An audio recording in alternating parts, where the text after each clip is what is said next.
Pergantian milenium tidak serta-merta menandai berakhirnya krisis bagi konglomerasi besar Indonesia.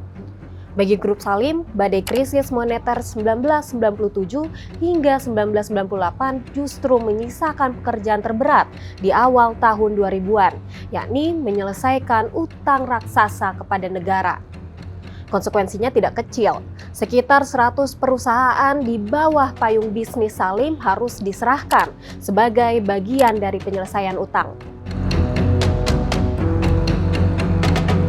Untuk menampung dan melepas aset-aset tersebut, BPPN membentuk sebuah holding khusus bernama PT Holdiko Perkasa.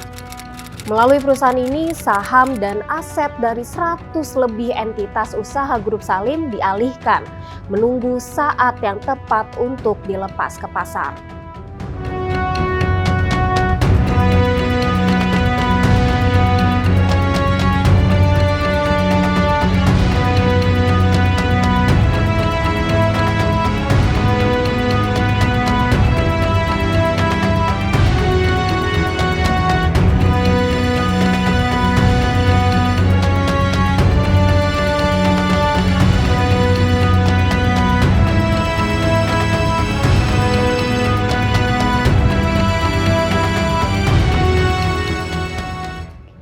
Akhir tahun 2000 menjadi titik balik penting.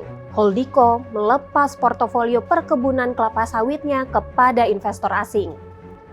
Halaman Muka Harian Bisnis Indonesia edisi Selasa 28 November 2000 mencatat peristiwa itu sebagai salah satu transaksi aset terbesar pasca krisis. Perusahaan perkebunan asal Malaysia, kumpulan Guthrie Berhad, menjadi pemenangnya.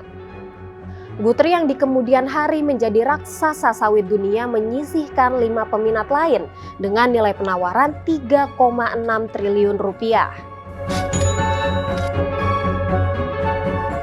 Dasa Sutantio, Direktur BPPN saat itu, mengatakan Guthrie ditetapkan sebagai pemenang karena memberikan penawaran tertinggi. Beberapa aset Salim yang akhirnya berpindah tangan diantaranya PT Salim Sawitindo, PT Baskara Multi Permata, PT Minamas Gemilang, dan PT Anugrah Sumber Makmur.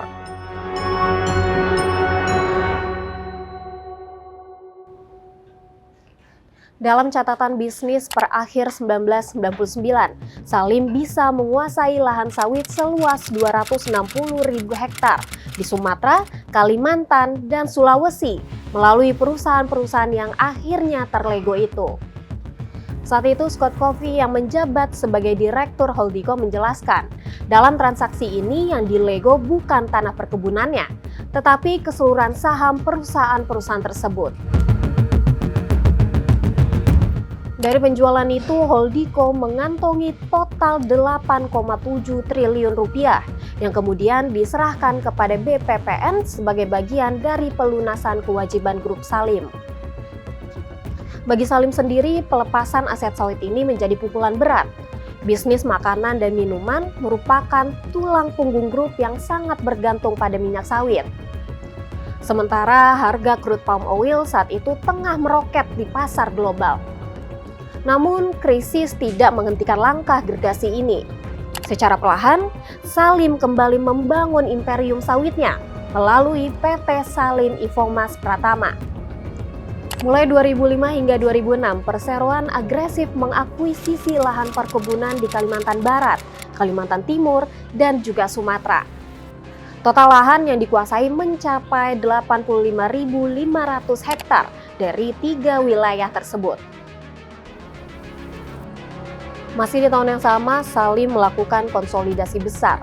Beberapa perusahaan diantaranya PT Bitung Manado Oil, yakni produsen minyak goreng di Moli, dan PT Intiboga Sejahtera digabungkan ke dalam Salim Infomas.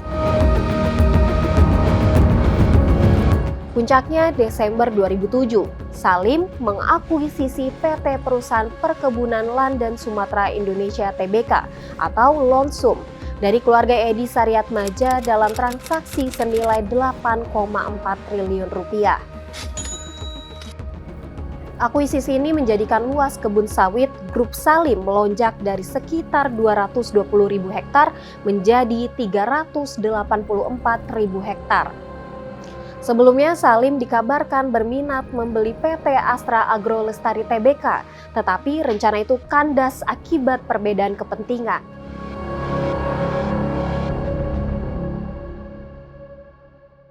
Selepas itu, Salim Infomas yang semula menginduk ke Indofood sukses makmur dialihkan ke Indo Agri, anak usaha Indofood yang berbasis di Singapura. Melalui Indo Agri, Salim Infomas melakukan backdoor listing di Bursa Singapura dengan mengambil alih ISG Asia Limited. Mei 2011, Salim Infomas melepas 20% sahamnya di Bursa Efek Indonesia. IPO dengan harga Rp1.100 per saham itu menghimpun dana Rp3,7 triliun dan menandai kembalinya Salim sebagai kekuatan utama di industri sawit nasional.